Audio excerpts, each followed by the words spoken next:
হযরত আব্দুল্লাহ ইবনে সালাম উনি বলতেছেন এটা মুহাম্মদ আসলে সত্য নবী না মিথ্যা নবী আমি একটু যাচাই বাছাই করব। যাচাই বাছাই করার জন্য উনি তিনটা প্রশ্ন ঠিক করছেন। তাওরাত থেকে, জাবুর থেকে, ইনজিল থেকে উনি তিনটা প্রশ্ন ঠিক কইরা নবীজিকে যাচাই বাছাই করার জন্য যাইতেছেন। হযরত আব্দুল্লাহ ইবনে সালামকে অন্যান্য ইহুদিরা বলেন, ও আব্দুল্লাহ ইবনে সালাম তুমি কই যাও? আব্দুল্লাহ ইবনে সালাম বলে, কে নাকি নবী দাবি করছে, আমি একটু ওনারে আটকাইতে যাই। কয় তুমি একা যাবা কেন? আমরাও তোমার সাথে যাব। কয় চলো তাহলে। হযরত আব্দুল্লাহ ইবনে সালাম বিশাল বড় ইহুদিদের এক কাফেলা নিয়ে নবীজিকে আটকানোর জন্য যাইতেছেন। নবীজিকে আটকানোর জন্য যাইতেছেন কেন? জনগণের সামনে লজ্জিত করবেন, এটা আসলে মিথ্যা নবী, এটা প্রমাণ করে ছাড়বেন। হযরত আব্দুল্লাহ ইবনে সালামের নিয়ত দেখা মুসলমান হবে না, নবীজিকে আটকাবে এই নিয়তে যাইতেছেন। হঠাৎ করে মসজিদে নববীর সামনে যখন পৌঁছে গেল তখন নবীজির আওয়াজ শুনতে পায়। নবীজি তখন এই হাদিস তেলাওয়াত করতেছিলেন, সাহাবায়ে কেরামদেরকে সামনে নিয়া মিম্বরে বৈশা এই হাদিস বলতেছিলেন, আফশুস সালাম ওয়া আতঈমুত তুআম ওয়া সাল্লু বিল লাইল ওয়ান নাসু নিয়াম তাদখুলুল জান্নাতা বিসালাম। এই হাদিস শুনতেছিলেন আর মসজিদের ভিতরে ঢুকতেছিলেন। হঠাৎ করে হযরত আব্দুল্লাহ ইবনে সালামের নজরটা নবীজির চেহারা মুবারকের উপর পড়ছে। ওনার নিয়ত উনি দেখা মুসলমান হবেন, যাচাই বাছাই করে হবেন। হযরত আব্দুল্লাহ ইবনে সালামের নজরটা যেই মাত্র নবীজির চেহারা মুবারকের উপর পড়ছে, 100 কিলোমিটার গতির গাড়ি হার্ট ব্রেক করলে যেমন হয়, হযরত আব্দুল্লাহ ইবনে সালাম ওইভাবে হার্ট ব্রেক খেয়ে দাঁড়ায় গেছেন। অন্যান্য ইহুদিরা বলেন, ও আব্দুল্লাহ ইবনে সালাম যাও না কেন, প্রশ্ন করো না কেন, আটকাও না কেন? এই নবীরে না তুমি আটকাইবা, যাও আটকাও না কেন? আব্দুল্লাহ ইবনে সালাম বলেন, ও মিয়ারে প্রশ্ন করব কি, যাচাই বাছাই করব কি, আটকাবো কি? আমি তো এই নবীর চেহারা দেখা নিজেই আটকায় গেছি। কয় কেন কেন কেন? কয় লাইসা বিওয়াজহিন কাযাব, আমি আল্লাহ পাকের জাত ও ইজ্জতের কসম করে বলি, এত সুন্দর চেহারাওয়ালা ব্যক্তি কোনদিন মিথ্যা নবী হইতে পারে না। খতমে রসুল নজমে সুবুল সুবহ হিদায়াত, খতমে রসুল নজমে সুবুল সুবহ হিদায়াত, হাক্কা কে নজিরি তুল হক বশিরি। শের করার টাইম নাই, আলোচনার সামনে যাওয়ার টাইম নাই। শেষ কথা, মানুষ মানুষকে কয় কারণে ভালোবাসে? এক নাম্বার কারণ সৌন্দর্য। আলহামদুলিল্লাহ সুম্মা আলহামদুলিল্লাহ, আল্লাহ আমাদের নবীজিকে এমন সৌন্দর্য দান করছেন যে শুধু নিজের দলের লোকেরা না, অমুসলিমরা আয়েশা, অমুসলিমদের লিডাররা পর্যন্ত আয়েশা, আব্দুল্লাহ ইবনে সালামের মতো ব্যক্তিরা আয়েশা নবীজিকে বলে, ওগো রাসূল আমার আর বুঝতে বাকি নাই, আমার আপনার বয়ান আর শোনার দরকার নাই, কালেমার দাওয়াত আমাকে দেওয়ার দরকার নাই, আমার সাথে যারা আসছে ওদেরকে দেন, আমার জন্য আর কালেমার দাওয়াতের প্রয়োজন নাই। আপনার চেহারায় খতমে নবুয়তের দলিল, আপনার চেহারায় সাক্ষী দেয় আপনি শেষ নবী। ওগো রাসূল আমারে তাড়াতাড়ি কালেমা পড়ায়া মুসলমান বানায়া দেন। মুহতারাম হাজিরিন, এত সুন্দর চেহারাওয়ালা নবীর সাথে জান্নাতে যাইতে চান কারা কারা? আল্লাহু আকবার বলে চান? হাত নামা। লাভ কি? এত সুন্দর চেহারাওয়ালা নবী জান্নাতে গেলে আরো সুন্দর হবে কি হবে না? কেমন সুন্দর? জান্নাতের পুরা সমস্ত জান্নাতের সৌন্দর্য এক পাল্লায়, আমার নবীর চেহারার সৌন্দর্য আরেক পাল্লায়। জান্নাতের সব সৌন্দর্যের চেয়ে আমার নবীর চেহারা আল্লাহর সৃষ্টির মধ্যে সবচেয়ে বেশি সুন্দর হবে। ওই দিন জান্নাতীরাও আফসোস করবে যারা নাকি নবীর পাশে জান্নাত পায় নাই। কার পাশে? তাহলে নবীর পাশে যদি জান্নাত পাইতে চাই, নবীর ওই চেহারা যদি কক্সবাজার যাও কেন সৌন্দর্য দেখার জন্য, জাফলং যাও কেন সৌন্দর্য দেখার জন্য, তো জান্নাতে যায় নবীর সৌন্দর্য 24 ঘন্টা যদি পাইতে চাই নবীর সাথে জান্নাতে যাইতে হবে। আর নবীর সাথে জান্নাতে যাইতে গেলে নবীকে জীবনের চেয়ে বেশি ভালোবাসতে হবে। কথা 1 নাম্বার পয়েন্ট শেষ। 2 নাম্বার পয়েন্ট আধা মিনিটে। নবীকে ভালোবাসবো কোন পদ্ধতিতে? মাকে ভালোবাসার যেই পদ্ধতি, বউকে ভালোবাসার কি এক পদ্ধতি না আলাদা পদ্ধতি? নবীজিকে ভালোবাসার একটাই পদ্ধতি, সেটা হলো মান আহাব্বা সুন্নতি ফাকাদ আহাব্বানি ওয়া মান আহাব্বানি কানা মাই ফিল জান্নাহ। একমাত্র পদ্ধতি, নবীর সুন্নত, নবীর আদর্শ অনুযায়ী নবীজিকে ভালোবাসতে হবে। নবীর আদর্শ নিজের ব্যক্তি জীবন, পারিবারিক জীবন, সামাজিক জীবন, রাষ্ট্রীয় জীবন, এগুলাতে নবীজির আদর্শ মোতাবেক চালাতে হবে। নবী বলেন আশেকে রাসূল লাগাইতে হবে না, তুই আমার সাথে জান্নাতে থাকবি। সুবহানাল্লাহ বলেন। কথা আর শেষ করতে পারলাম না, যতটুকু কইছি আল্লাহ আমাদেরকে একটুকু আমল করার তৌফিক দান করেন, আমিন। আসসালামু আলাইকুম ওয়া রাহমাতুল্লাহি ওয়া বারাকাতুহু। মুহতারাম হাজিরিন, এখান থেকে আমি যেটা বুঝাইতে চাই, আমার নবীর বংশধরের ভিতরে আরো তো কত নবী আছে, এদের নাম এত চমৎকার না। যেমন ইব্রাহিম নাম আছে, এত সুন্দর না। ইসমাইল নাম আছে, এত সুন্দর না।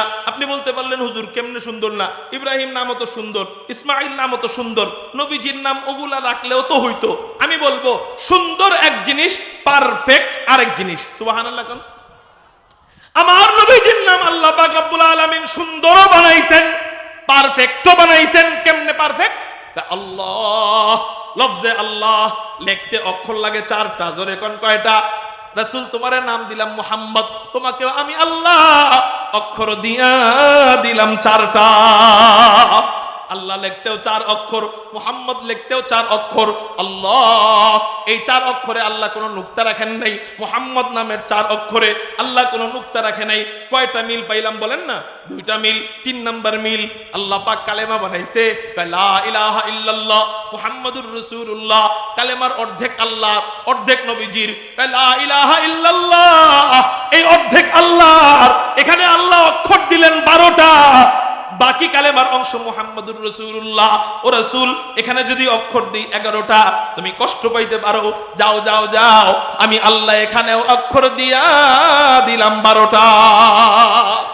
কয়টা মিল পাওয়া গেল? 3টা। 4 নাম্বার মিল, লা ইলাহা ইল্লাল্লাহ এই 12 অক্ষরের মাঝে কোনো নুক্তা রাখে নাই, মুহাম্মাদুর রাসূলুল্লাহ। আল্লাহ পাক রব্বুল আলামিন নবীজির কালেমার অংশ মুহাম্মাদুর রাসূলুল্লাহর 12 অক্ষরেও কোনো নুক্তা রাখে নাই। মিল পাইলাম 4টা। আপনারা বলতে পারেন হুজুর এই মিল কি অন্যান্য নবীদের সাথে মিলে না? এই মিল 16 লক্ষ পয়গম্বর আর কারোর সাথে মিলে নাই? উত্তর, আল্লাহ পাক রব্বুল আলামিন আর কারোর সাথে এই মিল মিলায় দেয় নাই।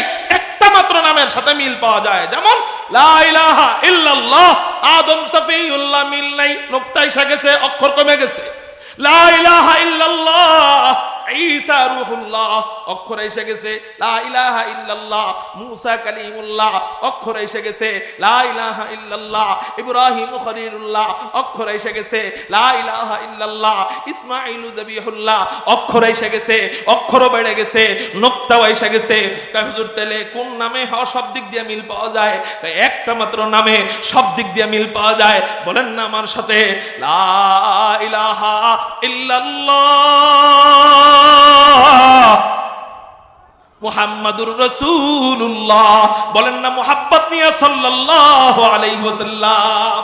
নামের গুণাগুণ, মুহাম্মদ নামের তাৎপর্য নিয়ে যদি আলোচনা করি, বিশ্বাস করেন কমপক্ষে 2.5 ঘন্টা সময় লাগবে। শুধু নাম, নাম কি নিয়ে হুজুর এটা কি করে নাম নিয়ে আলোচনা? বিশ্বাস না হলে ইউটিউবে আমার নামের ব্যাপারে আলোচনা আছে, দেখবেন। নাম নিয়ে আলোচনার দিকে আমি আর গেলাম না। আমার যেটা উদ্দেশ্য বলা সেটা হলো, যেমন তার চেহারা হযরত আমেনার অন্তরে অথবা স্বপ্নের মাধ্যমে আল্লাহ আমেনাকে বইলা দিলেন, আমেনা যেমন তোমার শিশুর চেহারা হবে তেমন তার নামটাও প্রশংসিত নাম রাখবা, নাম রাখবা মুহাম্মদ আহমদ। জোরে কোন সুবহানাল্লাহ। তো বলতেছিলাম চেহারা অনুযায়ী আল্লাহ নাম রাখছেন। 3 নাম্বার কথা, মানে নবীজির সৌন্দর্যের 3 নাম্বার বর্ণনা, শেষ বর্ণনা 4 নাম্বার। কয় নাম্বার বলেন? এই শেষ কথা। আপনাদের কষ্ট হইতেছে নি? এই শেষ বর্ণনা। আজান হয়ে যাবে, আমার বয়ানের শেষে ইনশাল্লাহ আজান দিবে। আর অল্প টাইম, কয় মিনিট সময় দিবেন আপনারা আমারে? সারা রাত সিদ্দিকী সাহেবের ফোন দিয়ে কয়ে দিয়ে হুজুর আয়েন না, ঠিক আছে না? এবার হাজি সাহেব বেজার। খেয়াল করেন, আমি তো মেশিন, সারা রাত ওয়াজ করতে পারবো না। খালি তেল ডালবেন, এই 1 অক্টেন ডালবেন আর ওয়াজ চলবো। মুহতারাম হাজিরিন, হেদায়েত কপালে থাকলে অল্প কথা যথেষ্ট, ঠিক না? ঠিক। এজন্য আর অল্প সময় সব মিলাইয়া আমি আপনাদের থেকে 7 থেকে 8 মিনিট সময় নিব। কষ্ট হবে আপনাদের। মুহতারাম হাজিরিন, এতক্ষণ পর্যন্ত নবীজির চেহারার আলোচনা করলো কারা? নিজের দলের লোক। বলেন কারা? আরো বর্ণনা ছিল হযরতে হাসান বিন সাবিতের একটা কবিতা, প্রসিদ্ধ কবিতা, ওলামায়ে কেরাম জানেন নবীজির চেহারা নিয়া। ওয়া আহসানু মিন কালাম তারাকাতু আইনি ওয়া আজমালু মিন কালাম তালিদিন নিসাউ খুলিকতা মুবাররাআম মিন কুল্লি আইবিন কামা কান্নাকা কদ খুলিকতা কামা তাশাউ। আমি ওই কবিতার দিকে আর গেলাম না। নবীজির চেহারার বর্ণনার ব্যাপারে সামানে তিরমিজি ভরা আরে চমৎকার চমৎকার হাদিস, আমি ওই দিকে আর গেলাম না। আমি সংক্ষেপ করার জন্য আমার বয়ানের শেষের দিকে চলে আসতেছি। মুহতারাম হাজিরিন, এতক্ষণ পর্যন্ত প্রশংসা করছেন নিজের দলের লোক। আমার সাথে বলেন, প্রশংসা করছে চেহারা নিয়া কারা? নিজের দলের লোক। এখন প্রশংসা করবে বিরোধী দলের লোক। বলেন তো, বিরোধী দলের কেউ কি আরেক দলের প্রশংসা করে? আওয়ামী লীগ বিএনপির প্রশংসা করবে? বিএনপি আওয়ামী লীগের প্রশংসা করে? করে না। যদিও এখন বর্তমানে রুমিন ফারহানা প্রশংসা করে, এর জন্য বাইরে তো হয়ে গেছে, বুঝছে না? এমনি সাধারণত বিরোধী দলের লোক কখনো আরেক দলের প্রশংসা করে, কিন্তু মজবুত কোনটা বেশি? নিজের দলের লোক প্রশংসা করলে মজবুত বেশি, না বিরোধী দলের কেউ প্রশংসা করলে মজবুত বেশি? হ্যাঁ, আমার নবীর চেহারা নিয়ে কেউ প্রশংসা করছে কিনা? আমি বলবো হ্যাঁ। আমার নবীর চেহারা নিয়ে বিরোধী দলের লোকেরা শুধু প্রশংসা করে নাই, বরং শুধু চেহারা নয়, আল্লাহ নবীজিকে এমন কিছু গুণাগুণ দান করেছেন, প্রত্যেকটা গুণাগুণ আল্লাহ নবীজিকে এমন ভাবে দান করেছেন যেই গুণাগুণ দেখা অমুসলিমরা, বিরোধী দলের লোকেরা, মুশরিকরা, কাফেররা শুধু প্রশংসাই করতো না। আরে প্রশংসা তো মামুলি জিনিস, প্রশংসা তো সাধারণ জিনিস। প্রশংসা তো আপনি একজনের হিন্দুর প্রশংসা করতেই পারেন, হিন্দু লোকটা অনেক ভালো, এটা আপনি বলতেই পারেন, গুনাহ হবে না। হিন্দু লোকটার ব্যবসা বাণিজ্য খুব ভালো, লেনদেন অনেক ভালো, ব্যবহার আচার অনেক ভালো, আপনি এটা বলতেই পারেন, কোনো গুনাহ হবে না। কিন্তু আপনি তার ভালো দেখা কি কালেমা ত্যাগ কইরা, ধর্ম ত্যাগ করে হিন্দু হইবেন? তাহলে প্রশংসা মারাত্মক জিনিস নাকি ধর্ম ত্যাগ মারাত্মক জিনিস? আমার নবীর প্রশংসা শুধু করতো না, এক একটা গুণাগুণ দেখা অমুসলিমরা কালেমা পড়া পড়া মুসলমান হইতো। সুবহানাল্লাহ বলেন। যেমন এখন যেহেতু চেহারার বর্ণনা চলতেছে, এই জন্য চেহারার ব্যাপারে বলি, নবীজির চেহারা দেখে কেউ কালেমা পড়া মুসলমান হইছে কিনা? আমি বলবো আপনারা কয়টা হাদিস চান, কয় হাজার সাহাবীর ব্যাপারে চান, আমরা আপনাদের সামনে পেশ করতে পারবো, কিন্তু সময় যেহেতু নাই, একটা হাদিস আপনাদের সামনে বলি। মুহতারাম হাজিরিন, হযরত আব্দুল্লাহ ইবনে সালাম বর্ণনা করেন, তিরমিজি শরীফের হাদিস, রাবির নাম হযরত আব্দুল্লাহ ইবনে সালাম। উনি বলেন, মুহাম্মদ নামক একজন ব্যক্তি হিজরত করে মদিনায় আসলো। হযরত আব্দুল্লাহ ইবনে সালাম কে? ইহুদিদের আলেম। জোরে কোন কে? তখনও উনি মুসলমান না, উনি ইহুদিদের আলেম, বুঝছেন, ইহুদিদের পণ্ডিত। হযরত আব্দুল্লাহ ইবনে সালাম, মুহাম্মদ নাম, উনি বলেন মুহাম্মদ নামক একজন ব্যক্তি মক্কা শরীফ থেকে হিজরত করে মদিনায় আসলো।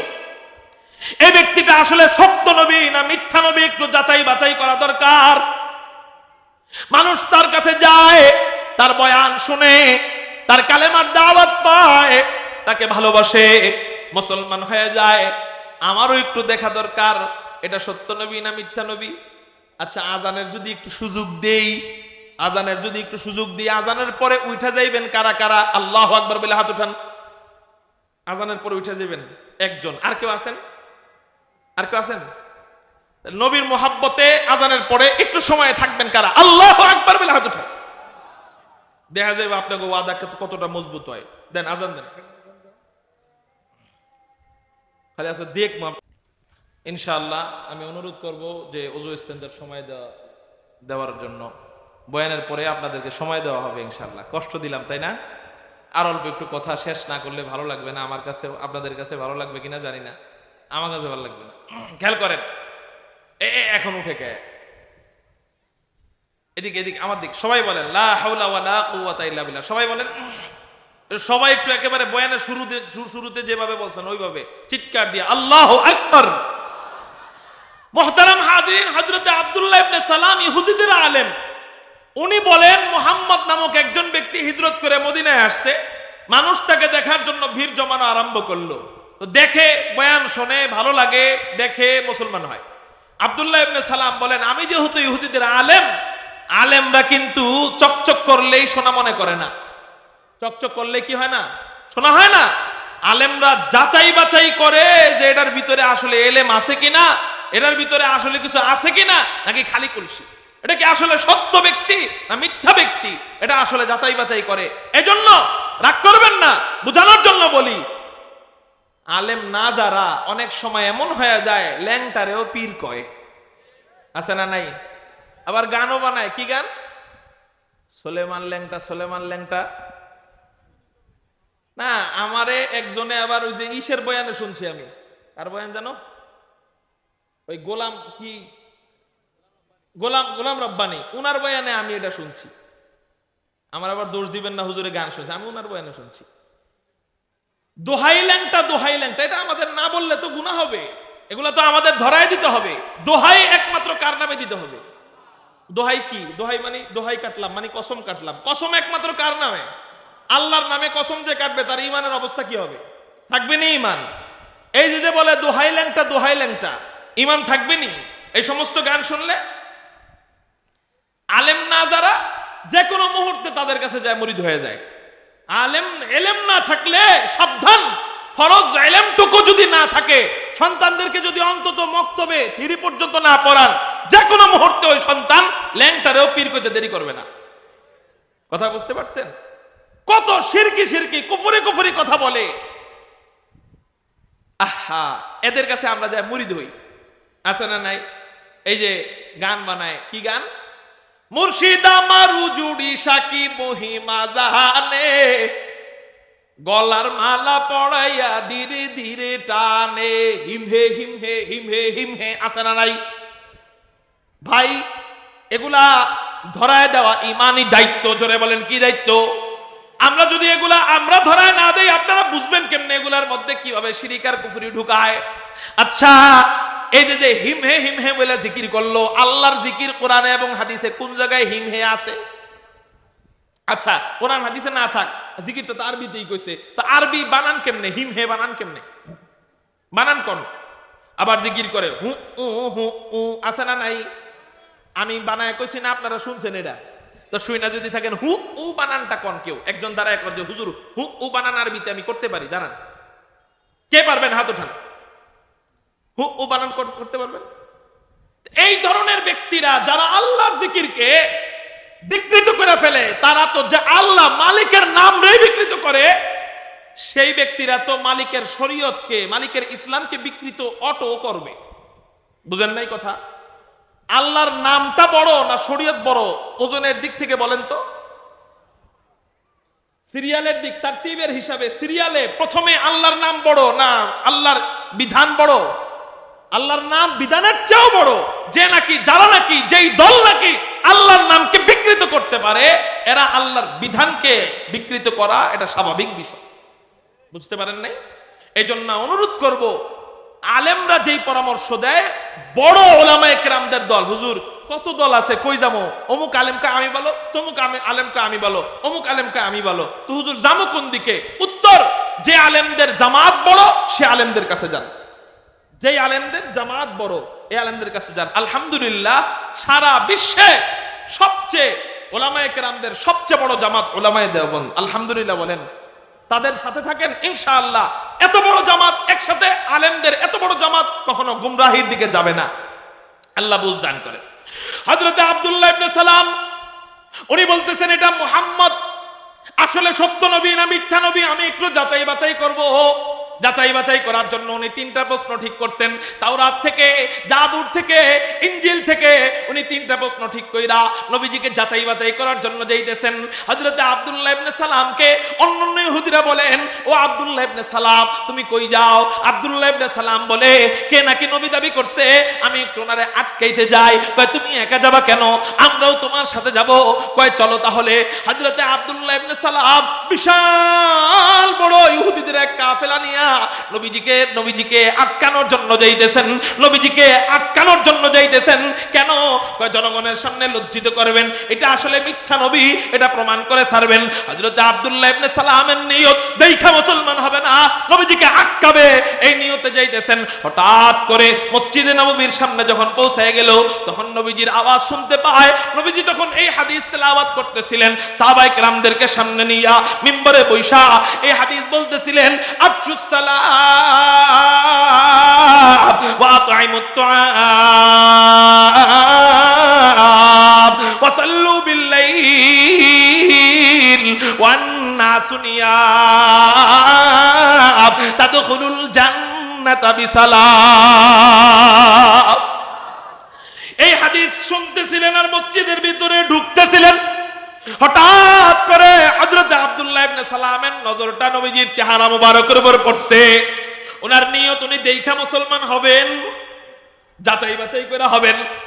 হযরত আব্দুল্লাহ ইবনে সালামের নজরটা যেই মাত্র নবীজির চেহারা মোবারকের উপর পড়ছে, 100 কিলোমিটার গতির গাড়ি হাত ব্রেক করলে যেমন হয়, হযরত আব্দুল্লাহ ইবনে সালাম ওইভাবে হাত ব্রেক খেয়ে দাঁড়ায় গেছেন। অন্যান্য ইহুদিরা বলেন, ও আব্দুল্লাহ ইবনে সালাম, যাও না কেন, প্রশ্ন করো না কেন, আটকাও না কেন, এই নবীরে না তুমি আটকাইবা, যাও আটকাও না কেন। আব্দুল্লাহ ইবনে সালাম বলেন, ও মিয়া রে, প্রশ্ন করব কি, যাচাই বাছাই করব কি, আটকাবো কি, আমি তো এই নবীর চেহারা দেখা নিজেই আটকায় গেছি। কয় কেন কেন কেন? কয় লাইসা বিওয়াজহিন কাযাব, আমি আল্লাহ পাকের জাত ও ইজ্জতের কসম করে বলি, এত সুন্দর চেহারাওয়ালা ব্যক্তি কোনদিন মিথ্যা নবী হইতে পারে না। খতমে রসুল নজমে সুবুল সুবহ হেদায়াত, খতমে রসুল নজমে সুবুল সুবহ হেদায়াত, হাক্কা কে নজিরি তুল হক বশিরি। শের করার টাইম নাই, আলোচনার সামনে যাওয়ার টাইম নাই। শেষ কথা, মানুষ মানুষকে কয় কারণে ভালোবাসে? এক নাম্বার কারণ সৌন্দর্য। আলহামদুলিল্লাহ সুম্মা আলহামদুলিল্লাহ, আল্লাহ আমাদের নবীজিকে এমন সৌন্দর্য দান করছেন যে শুধু নিজের দলের লোকেরা নয়, অমুসলিমরা আয়েশা, অমুসলিমদের লিডাররা পর্যন্ত আয়েশা, আব্দুল্লাহ ইবনে সালামের মতো ব্যক্তিরা আয়েশা নবীজিকে বলে, ওগো রাসূল, আমার আর বুঝতে বাকি নাই, আমার আপনার বয়ান আর শোনার দরকার নাই, কালেমার দাওয়াত আমাকে দেওয়ার দরকার নাই, আমার সাথে যারা আসছে ওদেরকে দেন, আমার জন্য আর কালেমার দাওয়াতের প্রয়োজন নাই। আপনার চেহারায় খতমে নবুয়তের দলিল, আপনার চেহারায় সাক্ষী দেয় আপনি শেষ নবী। ওগো রাসূল, আমারে তাড়াতাড়ি কালেমা পড়ায়া মুসলমান বানায়া দেন। মুহতারাম হাজিরিন, এত সুন্দর চেহারাওয়ালা নবীর সাথে জান্নাতে যাইতে চান কারা কারা? আল্লাহু আকবার বিলা চান? হাত নামান। লাভ কি? এত সুন্দর চেহারাওয়ালা নবী জান্নাতে গেলে আরো সুন্দর হবে কি হবে না? কেমন সুন্দর? জান্নাতের পুরা সমস্ত জান্নাতের সৌন্দর্য এক পাল্লায়, আমার নবীর চেহারার সৌন্দর্য আরেক পাল্লায়। জান্নাতের সব সৌন্দর্যের চেয়ে আমার নবীর চেহারা আল্লাহর সৃষ্টির মধ্যে সবচেয়ে বেশি সুন্দর হবে। ওই দিন জান্নাতীরাও আফসোস করবে যারা নাকি নবীর পাশে জান্নাত পায় নাই। কার পাশে? তাহলে নবীর পাশে যদি জান্নাত পাইতে চাই, নবীর ওই চেহারা যদি কক্সবাজার যাও কেন সৌন্দর্য দেখার জন্য, জাফলং যাও কেন সৌন্দর্য দেখার জন্য, তো জান্নাতে যায় নবীর সৌন্দর্য 24 ঘন্টা যদি পাইতে চাই, নবীর সাথে জান্নাতে যাইতে হবে। আর নবীর সাথে জান্নাতে যাইতে গেলে নবীকে জীবনের চেয়ে বেশি ভালোবাসতে হবে। কথা 1 নাম্বার পয়েন্ট শেষ। 2 নাম্বার পয়েন্ট আধা মিনিটে। নবীকে ভালোবাসবো কোন পদ্ধতিতে? মাকে ভালোবাসার যেই পদ্ধতি, বউকে ভালোবাসার কি এক পদ্ধতি না আলাদা পদ্ধতি? নবীজিকে ভালোবাসার একটাই পদ্ধতি, সেটা হলো মান আহাব্বা সুন্নতি ফাকাদ আহাব্বানি ওয়া মান আহাব্বানি কানা মাই ফিল জান্নাহ। একমাত্র পদ্ধতি নবীর সুন্নত, নবীর আদর্শ অনুযায়ী নবীজিকে ভালোবাসতে হবে। নবীর আদর্শ নিজের ব্যক্তি জীবন, পারিবারিক জীবন, সামাজিক জীবন, রাষ্ট্রীয় জীবন, এগুলাতে নবীজির আদর্শ মোতাবেক চালাতে হবে। নবী বলেন, আশেকে রাসূল লাগাইতে হবে না, তুই আমার সাথে জান্নাতে থাকবি। সুবহানাল্লাহ বলেন। কথা আর শেষ করতে পারলাম না, যতটুকু কইছি আল্লাহ আমাদেরকে একটুকু আমল করার তৌফিক দান করেন, আমিন। আসসালামু আলাইকুম ওয়া রাহমাতুল্লাহি ওয়া বারাকাতুহু।